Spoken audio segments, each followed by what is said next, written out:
Hoy en Es la Hora de Opinar, como todos los lunes, tendremos nuestra mesa de debate con Héctor Aguilar Camín, Jorge Castañeda y Javier Tello. Primero vamos a debatir sobre el cambio en el rumor electoral, tanto una oposición empoderada como un presidente enviando su reforma electoral y mandando a sus corcholatas a hacer campaña.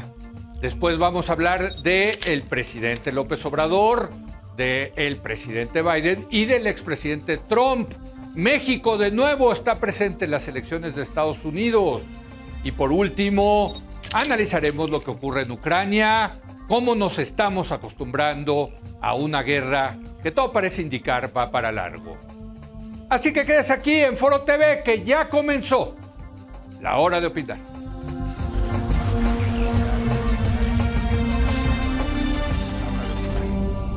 Muy buenas noches. La semana pasada nuestro colaborador Héctor Aguilar Camín escribió una columna en el periódico Milenio donde argumentaba que hay un cambio en el humor electoral, en el rumor electoral más bien, y creo que tiene toda la razón Héctor. Algo está pasando, algo sucedió después de la reforma electoral y la consulta popular de la revocación del mandato. Lo vemos en una oposición que se siente más empoderada. La semana pasada yo tuve la oportunidad de entrevistar al presidente del PAN, al presidente del PRI. Los vi más contentos que nunca, hay que decirlo. Y por el otro lado, por el lado del gobierno, pues vemos ya a la sucesión presidencial a todo lo que da, las famosas corcholatas ya en campaña. En fin, el presidente diciendo que van a ganar y van a ganar por paliza en el 2024. En fin, muchas cosas al parecer se están moviendo. Pues ya 2 años de la elección, estamos todavía lejos, pero pues parece que no tan lejos. Saludo para debatir este tema a Héctor Aguilar Camín. Héctor, ¿cómo estás? Buenas noches. Leo, buenas noches, ¿cómo están? Jorge Castañeda, buenas noches. Hola Leo, Héctor, Javier. Y Javier Tello. Javier, ¿cómo estás? Buenas noches. Leo, hola, muy buenas noches. Jorge, Héctor, muy buenas noches. Déjame empezar contigo precisamente, Héctor. Un cambio en el rumor electoral. ¿Qué nos dices al respecto? Bueno, yo creo que eso tiene que ver con un proceso que hemos ido viendo, pero que podría resumirse como con el hecho de que apareció la oposición. Uh-huh. Y no apareció, digamos, ahora, sino que la primera aparición de la oposición real fue en las elecciones de 2021, en donde después de una sensación pública general, por lo menos en el ámbito en donde nos movemos nosotros de información, pues parecía, las encuestas decían que Morena iba a arrasar. Las elecciones intermedias iba a quedarse con facilidad, incluso con las mayorías calificadas en las cámaras, y no fue así. No solo no fue así, sino que puestos juntos todos los votos de la oposición, aunque fueron fragmentados en Movimiento Ciudadano y la alianza del PRI, el PAN y el PRD, los votos que obtuvo la oposición fueron más que los que obtuvo la alianza del gobierno. El segundo momento de aparición de la oposición pues ha sido ahora que hemos visto a la oposición en el Congreso mantenerse contra enorme cantidad de rumores de que iban a fragmentarse, contra, al parecer, muchos intentos de fracturar al menos la bancada priista para atraerla hacia la votación del gobierno, y lo que, digamos, sería un proceso legislativo relativamente normal, Leo, que es que la oposición impida una reforma constitucional propuesta por las bancadas oficialistas, la convirtió la propia temperatura de la reacción del gobierno y de las bancadas oficialistas en una tremenda derrota, y la volvieron una línea divisoria en donde los que votaron de un lado son los patriotas, o sea, el gobierno y sus seguidores, y su bancada, y los otros son los traidores a la patria. Uh-huh. Y entonces ahí ya se configuró este camino de fin de sexenio que estaba también previsto, digamos, o estaba sentido durante el principio del año, como que Morena iba a ganar Sí. la elección de 24, con esta o con aquella, pero iba a ganar, iba a ganar incluso relativamente fácil. Y de pronto ese otro paseo dominical que se iban a dar se ha vuelto en realidad el escenario de una batalla campal. Esta es la expresión del senador Héctor Vasconcelos, Sí. digamos, personaje refinado, si alguno, en el conglomerado de Morena. Bueno, Héctor Vasconcelos, personaje muy querido y muy respetado por Saludos. mí, habla Saludos a Héctor. de batalla campal. Entonces ya se volvió este asunto una guerra mentalmente, estratégicamente, como tendencia política, se ha vuelto en el planteamiento del presidente y de sus seguidores, porque el presidente es el que pone todas las piezas, ¿no? Sí, sí. Y los demás siguen en una cosa que les va, según ellos mismos, a costar mucho trabajo, les va a costar una batalla campal. Bueno, uno pensaría que un gobierno que ha sido tan poderoso como el de Morena, que presume de haber hecho la transformación o de intentar la transformación histórica de México, pues para estas alturas debería estar más bien preparando un fin de fiesta de sexenio, pues con todas las carrozas y con todos los desfiles y con todas las obras entregadas a tiempo, bien hechas, etcétera. Lo que sucede es que ese fin de sexenio de obras emblemáticas y de proyectos estratégicos, pues más bien es una fiesta conforme van apareciendo las cifras, los hechos y se van venciendo los tiempos, pues aparece como un fin de fiesta bastante menguado. No pinta como para hacer un gran fin de fiesta, pinta en cambio para hacer una batalla campal electoral. Jorge, uno, bueno, que ya lleva años en esto de los medios, se puede dar cuenta, transpira el humor, las emociones que tienen los personajes políticos. Me pareció que tanto Alejandro Moreno como Marco Cortés, que estuvieron ayer, la semana pasada con nosotros, venían de buen humor, venían con ganas, con ánimo. Pero también tengo que decir que también entrevistamos a Mario Delgado de Morena y también venía de buen humor. También, o sea, las dos partes creo que por lo pronto están a estos 2 años, digamos, de la elección, 2 años y un mes, están pues como que creen que sí pueden dar la batalla. ¿Eso no te parece significativo, Jorge? Bueno, sí, pero en el caso de Morena me parece natural. Es el Sí, partido de gobierno. El presidente sigue teniendo niveles de popularidad elevados, muy sí, parecidos, por cierto, a los de Fox y de Calderón en el mismo momento, quizás aquellos frente a una mayor adversidad, pero de todas maneras, por las mismas razones, ellos estaban relativamente confiados o creían sí. tener razón de estar confiados. Yo creo que el cambio se da en cuanto a la actitud de la oposición, no porque Morena no tenga razones para, o Mario Delgado no tenga razones para estar contentos, las tiene, Sí. pero antes la oposición no las tenía y por todos los motivos que ha señalado Héctor, yo creo que ahora las puede tener. Yo agregaría que yo me imagino, no tengo idea, estando muy alejado de todo esto, pero me imagino que están avanzando bien las pláticas ya en curso para el año que entra, eh, el Estado de México y Coahuila, Ujú, y con miras al 24, seguramente no tanto todavía para el candidato presidencial, ujú. pero sí cómo repartir, digamos, los distintos premios que va a haber, que desde luego incluyen el Estado de México en el 23, la presidencia de la República en el 24, la capital del país, la Ciudad de México, en el 24, el liderazgo, jefatura, como se le quiera llamar, del Senado en el 24, y de la Cámara también en el 24. ¿Por qué? Porque la manera en que se van a unir los tres partidos, y en su caso Movimiento Ciudadano, pues va a ser justamente en torno al conjunto de elecciones, no únicamente a la presidencia de la República. Y para empezar, pues van a tratar de ponerse de acuerdo otra vez sobre el mayor número de candidaturas comunes o únicas a diputados. Llegaron a 220, si no me equivoco, más o menos el año pasado, pues por lo menos ese mismo número, si no es que más.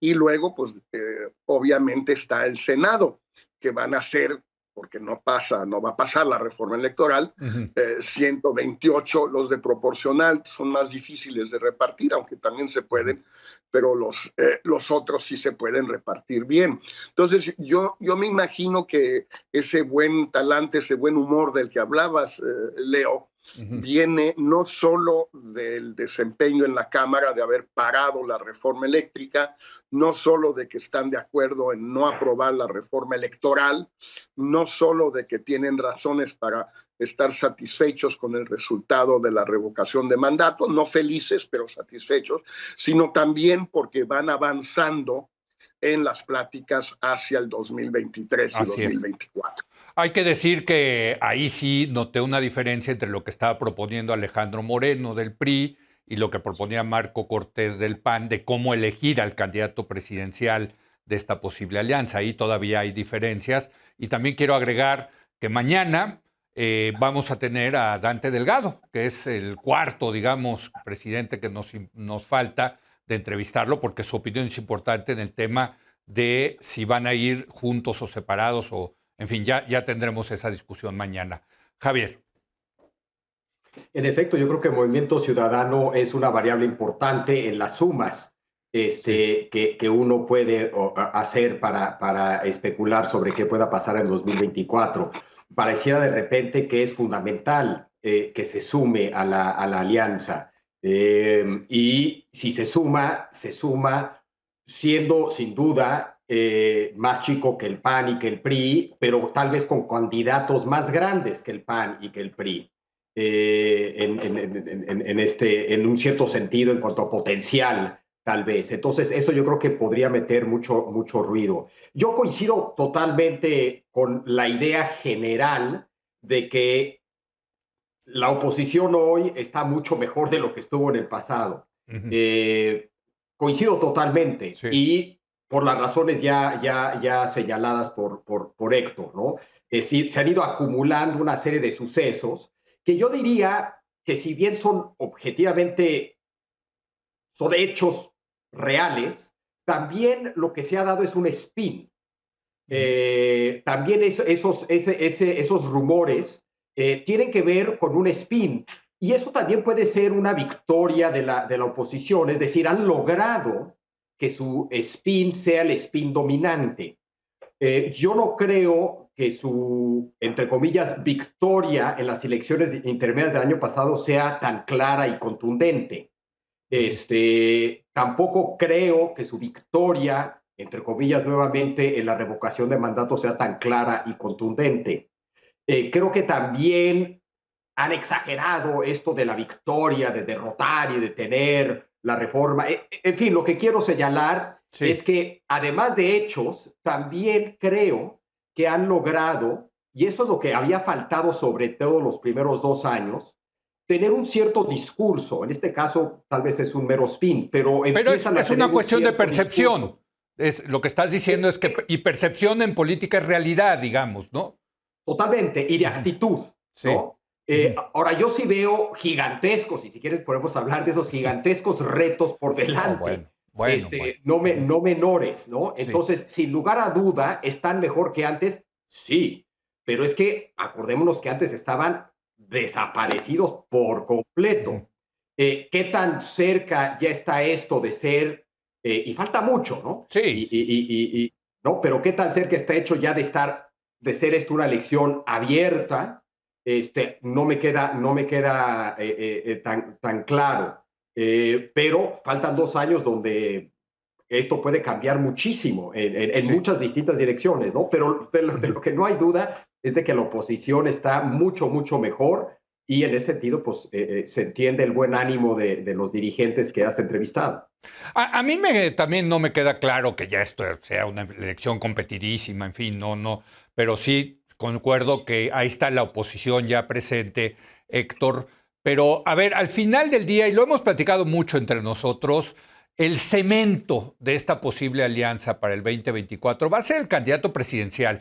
Por más que haya repartición de muchos otros, puestos de elección popular, aquí lo importante, lo que va a unirlos de verdad, el PAN, PRI, PRD, probablemente Movimiento Ciudadano, es un candidato con capacidad de ganarle a algunas de las corcholatas de López Obrador, y no estoy siendo despectivo porque el propio presidente se refiere a ellos de esa manera, Héctor. Bueno, digamos, en la cuestión política es evidente que si no tienen un candidato de unidad, pues no pueden sumar esos votos, que sumados son mayoría. La importancia de Dante Delgado es clave, no porque tenga un gran caudal de votos, sino porque el caudal de votos que tiene sería suficiente. Por ejemplo, en las elecciones que vamos a tener este año, para empatar y casi ganar las elecciones. Si sumaras los votos, estoy refiriendo a una encuesta del Financiero, Sí, sí. de toda la oposición, Sí. en los 6 estados, van a ir divididos. No estoy diciendo que van a... Sí. Ahorita van divididos. Es simplemente que los votos que van a tener divididos, si tú los sumas en este año, tendrías 2 estados competidos donde podría ganar cualquiera de los dos, Oaxaca y Tamaulipas, y los otros 4 los ganaría la oposición. Junta, no va a ir junta, no estoy diciendo que va a dar la oposición, nada más digo que es una evidencia más para cualquier político con 2 dedos de frente y 2 pies plantados en la tierra, de que el camino a la victoria es unirse y negociar esa unidad. Ahora, eso es parte del cemento.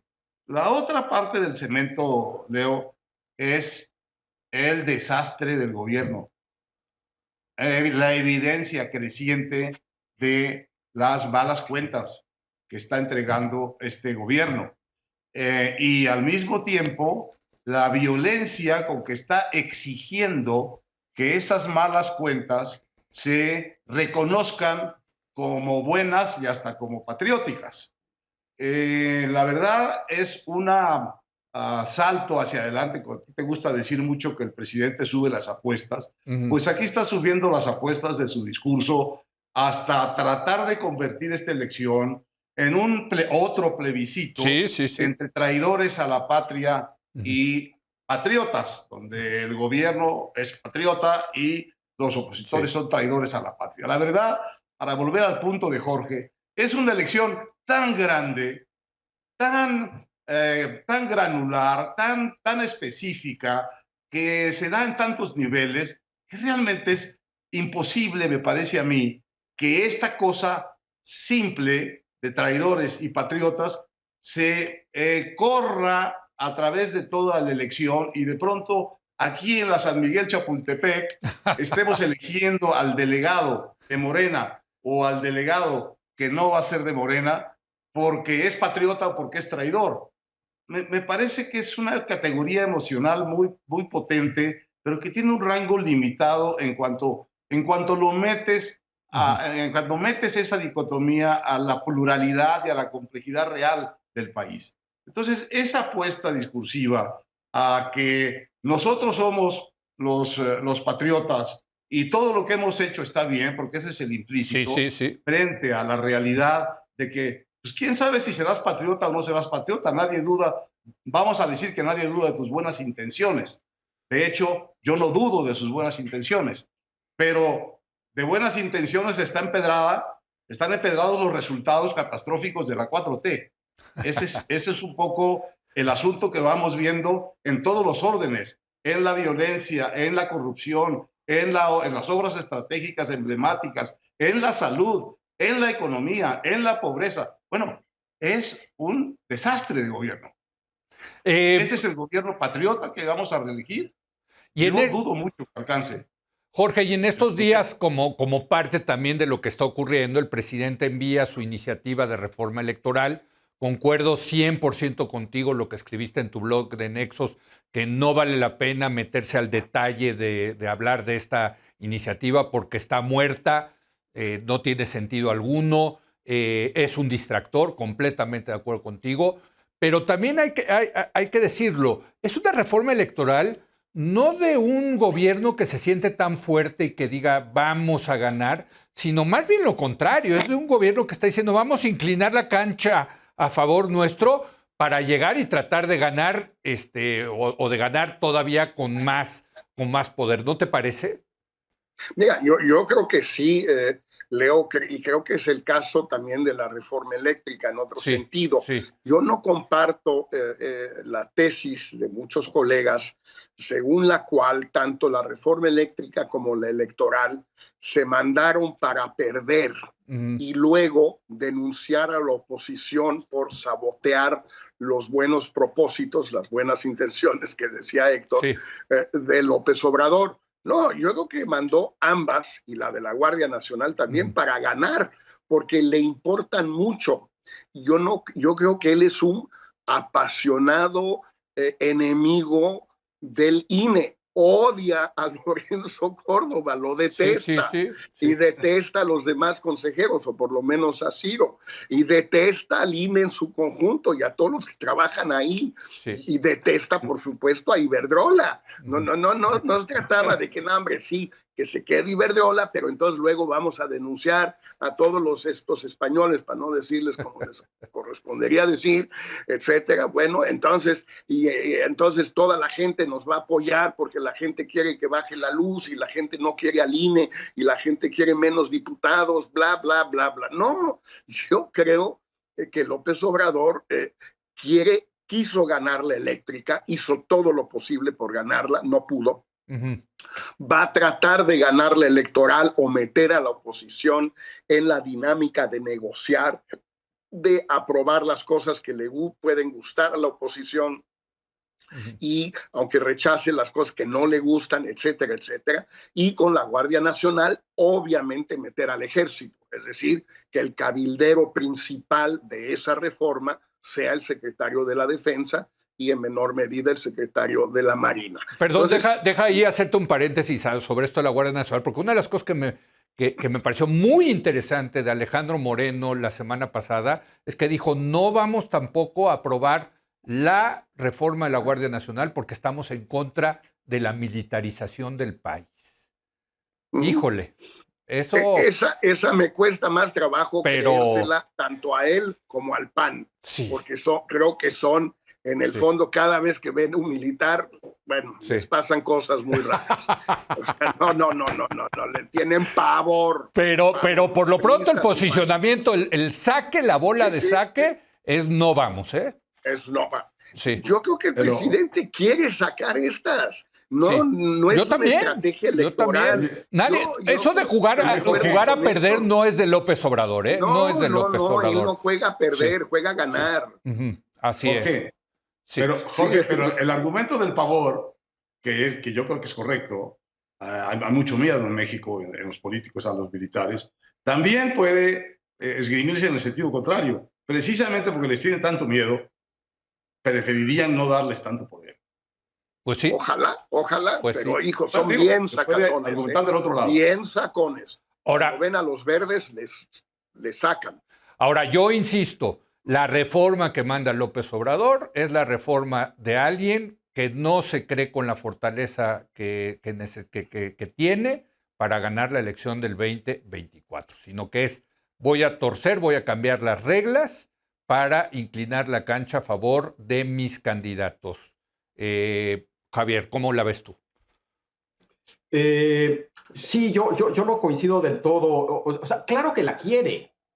Pero si la quería tanto, una vez más, ¿por qué estas dos reformas, hasta ahorita la eléctrica y ahora la electoral, por qué no las mandó cuando tenía 2/3 partes del Congreso? Esa es la pregunta. Esa es la gran pregunta. Entonces, claro que las quiere. El hecho que las quiera no significa que piensa que las puede ganar o que las va a ganar fácilmente, etcétera, etcétera, o que no pueda también usarlas si las pierde Sí, claro. electoralmente rumbo a 2024. Y yo sí creo que parte de lo que tiene en su cabeza es ese uso rumbo a 2024. Sí. Y reconozco que la etiqueta de traidor podrá ser demasiado simplista para reducir toda una elección a una disputa entre traidores y patriotas, pero yo no creo que esa sea realmente la estrategia. Creo que la estrategia es una de polarización.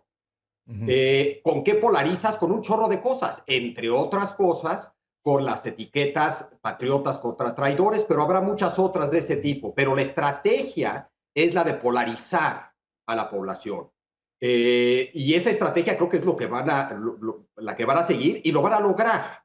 Piensan que es una estrategia que los favorece a ellos. Sí. Porque serán más capaces de movilizar a su base, etcétera, etcétera. Pero la estrategia, más que convencer a la gente que un grupo son patriotas y otros son traidores, es una estrategia general de polarización. La reforma electoral yo sí creo que en efecto todo parece indicar que la pierde. Yo sí creo que hay cosas ahí interesantes.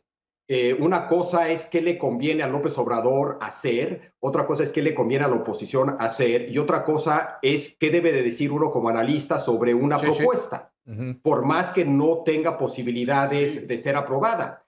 A lo largo de más de una década nosotros hemos discutido en esta mesa un chorro de cosas que no tenían la más mínima posibilidad de ser aprobadas, ¿no? Puede ser interesante una discusión sobre el voto electrónico con un objetivo pedagógico de que se vaya entendiendo de qué se trata, ventajas, desventajas, etcétera, etcétera, independientemente de si se aprueba o no se aprueba esta reforma, porque es un tema que ahí estará en el futuro y vale la pena empezar a hablar de eso. Entonces, una cosa es qué le conviene a la oposición hacer, ignorar. Otra cosa es qué quiere el presidente lograr con esto y otra cosa es qué piensa uno como analista de estas cosas, ¿no? Igual uno piensa que lo mejor es no hablar del tema y ok.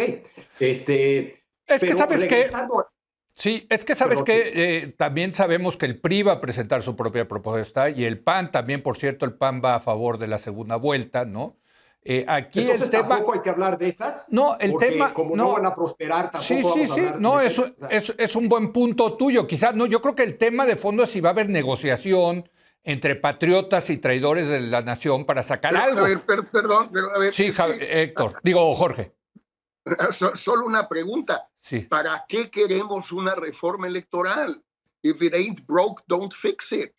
No, yo creo que, por ejemplo, lo de la segunda vuelta. ¿Cuál es la necesidad? La segunda vuelta sí sería maravilloso, no, eso lo hemos dicho. Hay muchas cosas deseables, pero en vista de que estamos a 2 años, en vista de que esto ha funcionado bastante bien ya desde hace 25 años, 26 años, no veo por qué diablos tenemos que hacer una reforma electoral y enfrascarnos en esto discutiendo lo del PRI, lo del PAN o lo de Morena con la cantidad de retos que enfrenta el país. A ver, Javier, bueno, termina tú porque te interrumpimos ahí. Perdón, Javier. Sí, no. No, para nada. Bueno, una vez más, en esta mesa, varios aquí han propuesto reformas electorales constantemente, que si hay que hacer el país más gobernable y hay que cambiar la cláusula de gobernabilidad, que hay que reducir el número de diputados, que si hay la segunda vuelta, constantemente lo hemos hecho. Igual, si el argumento es que en esta coyuntura, en este momento tan cercanas las elecciones 2024 no sería una buena idea, ok, pero el argumento de si no está roto no lo arregles, pues en esta mesa hemos argumentado una y otra vez de que está roto. Leo acaba de sacar el tema de la segunda vuelta, ese es un argumento que creo que ha estado permanentemente en esta mesa de algo de nuestro sistema que podría estar roto. En mi caso, para mí, yo soy partidario de la proporcionalidad y a mí me encantaría que eso sucediera, etcétera, etcétera. Entonces, estoy de acuerdo que si el argumento, el que más me convence es que estamos demasiado cerca a una elección presidencial para hacer cambios de fondo. Sí, pero vamos a suponer, Jorge, que lo que estuviera en la mesa sería la segunda vuelta. Tú dirías, no hay que discutir segunda vuelta, no hay que tener una segunda vuelta y dejemos el sistema tal y como está, porque estamos demasiado cerca a una elección presidencial.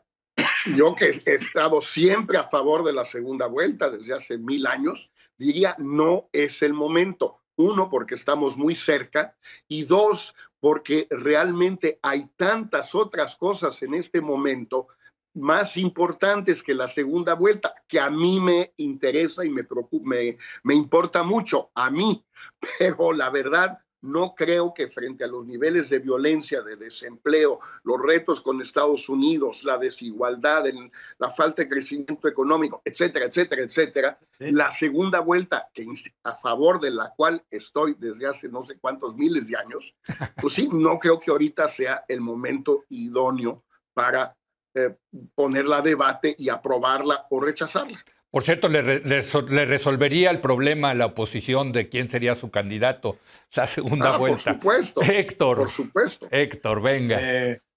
Para terminar. Creo que tiene razón, toda la razón, Javier, cuando dice que el nombre del juego es polarización y que patriotas contra traidores es una pieza del juego central, que es el de la polarización.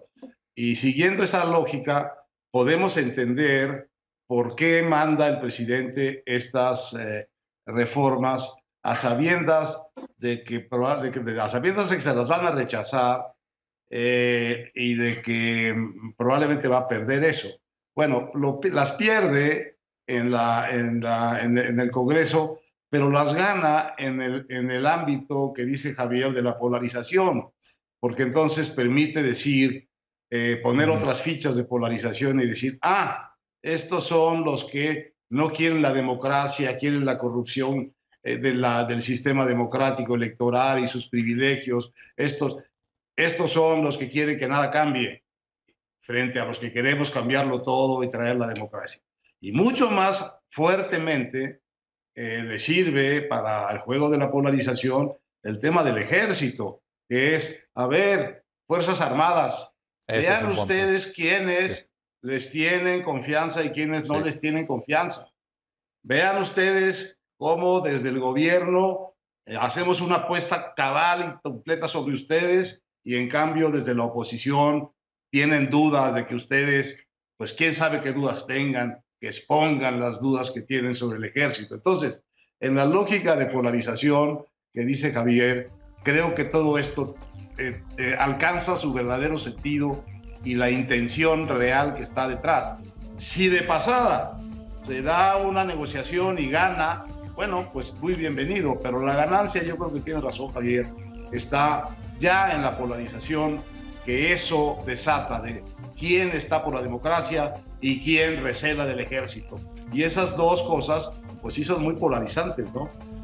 Hijo, pues muy interesante. Desde luego seguiremos en estos 2 años y un mes que falta para la elección en este tema. Por lo pronto tenemos que hacer una pausa y vamos a hablar de las relaciones México-Estados Unidos. Se están moviendo ahí muchas cosas. El presidente López Obrador, el presidente Biden, el expresidente Trump. Regresamos en un momento más.